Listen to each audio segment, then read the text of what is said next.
think that's probably the number one thing I would recommend to newer players is don't think that you're a good player just because you think you're a good player. I still have, I mean, literally today, I've learned so much about poker, it's kind of nauseating. How that's even possible after, you know, thousands of hours of coaching and being coached and watching videos and using solvers and in-game scenarios and conversations with other players. How can I get so much better in one day?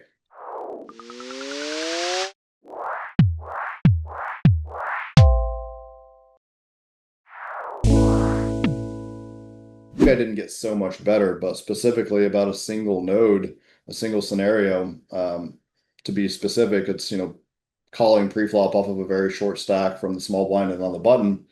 I've had just light bulb moments all day today. I had to prepare a seminar for BBZ on that topic. I coached a couple players on that topic, spent probably 3 or 4 hours preparing for the seminar, spent another 2 hours coaching people on that topic, and have just gotten much better. I mean, I'll truly play significantly different this weekend because of the work that I did in the last 24 hours. And I think that that's going to be true for everybody in other low-hanging fruit areas. The area that I'm discussing right now is not such low-hanging fruit. It's unintuitive and complex and not mainstream quite yet to be peeling flops off of a five big blind stack in the small blind. But that is a thing. And it's not a hidden thing. It's available for all of us to go and see inside the solvers and make sense of it and decide if we want to start trying to implement it or not. Um, but yeah, man, that's the secret sauce is work really hard and stay immersed. So speaking of working really hard, I thought this quote might resonate with you. So it's by Mark Manson. All you have to do is do something every day, get that X on the calendar.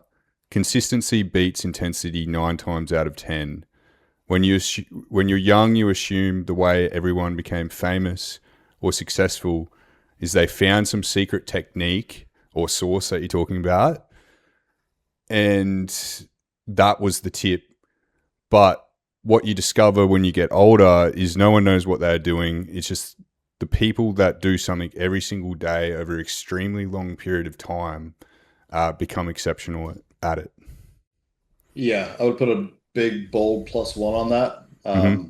I've never been a super sharp guy at school.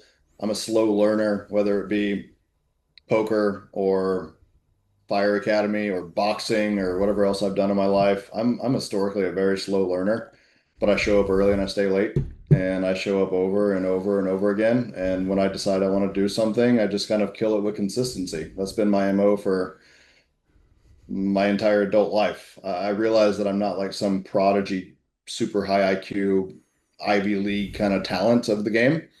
So the way that I circumvent it, if you will, and then catch up to the guys that are described that way is not all day, every day. I'm going to paint the wrong picture if I say that, but extremely consistent.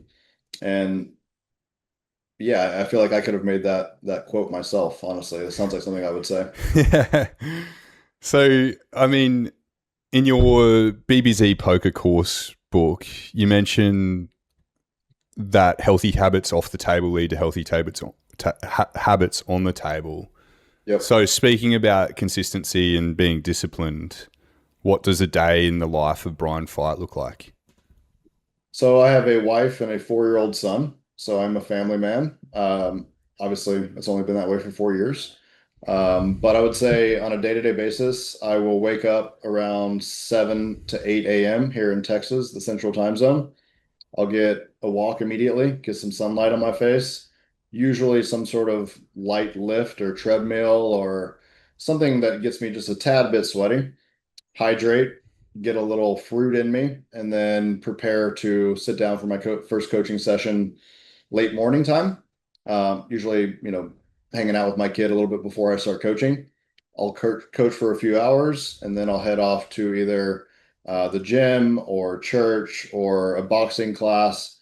Come back home, get cleaned up, have lunch with my wife and kid, coach some more, take a break, get cleaned up if I didn't already do that already. I'm often walking on the treadmill and pushing my shower towards the end of my coaching shift. Sometimes I get cleaned up immediately after the gym around lunchtime.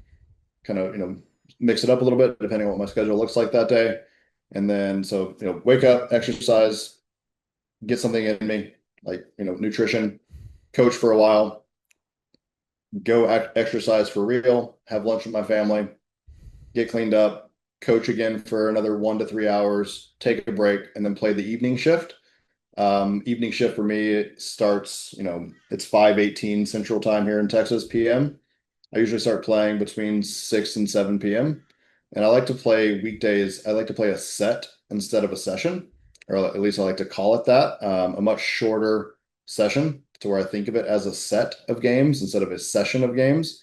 MTTs keep us in the chair sort of indefinitely, as you know, Mm, especially in mhm. bigger fields. So I like to trim down my session time during the week and sort of treat it like a practice field, sort of like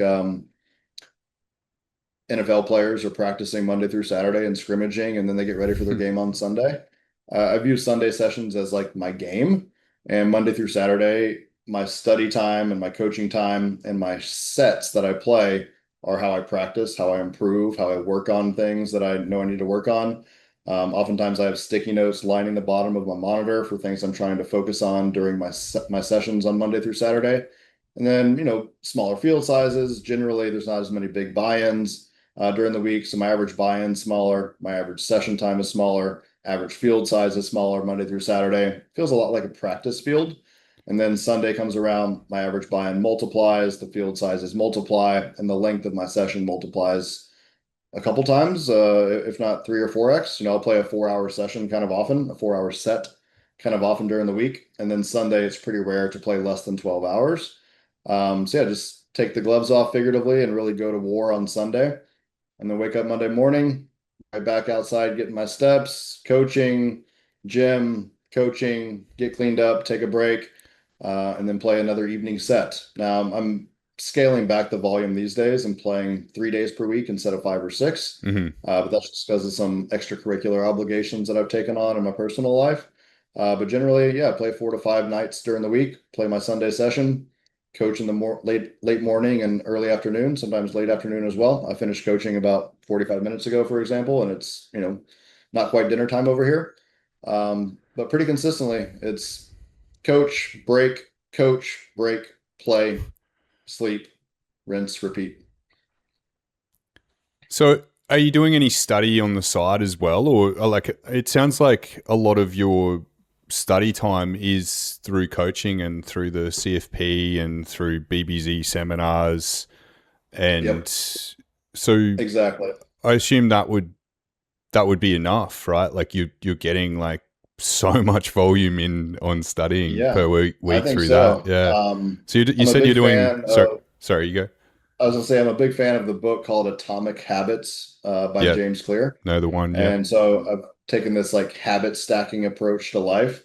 And when I realized that I could coach and study at the same time, I really leaned into that. I didn't used to coach this much. I used to coach maybe 5 to 10 hours per week and study another 10 hours per week, whether that be watching videos, trainer work, checking screenshots, on call with friends, one-on-ones with my coach.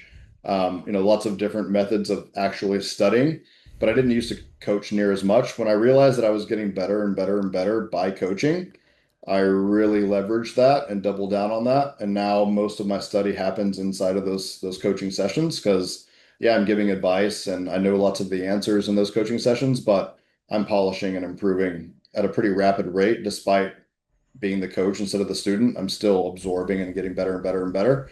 For example, I'll be in a trainer mode session with somebody. We'll be doing seabed opportunity, and I'll say something that I think is right. We'll go check it, and I was wrong. And I have Mm, to express why I was wrong and realize and try to understand in a interpret the solver kind of way why what I thought was not correct. Come away with an aha moment. I got better. So yeah, I mean, I've got some study time set aside, but it's mostly in form of sending screenshots to friends, having discussions in like a text kind of way, typing on the keyboard, messages back and forth. Maybe I'll send a screenshot to somebody at 11:30 p.m. and then we discuss it the next day at 4 p.m. So like not instantly studying the spot necessarily, but I have friends that send me screenshots sort of endlessly and vice versa. So that's probably my number one form of studying is I send screenshots of spots that trouble me or make me curious, or I just don't know the answer or want a second opinion. I get a short paragraph from a couple different guys about what they would do in that spot, and I supply them the same thing when they send me a screenshot. That's probably well over half of my study time that's not coaching. And then the other half would be life can be super happy, life can be super sad. I'm trying super hard to separate the good and bad. I go back to my future just to get to my past, but knowing me, my DeLorean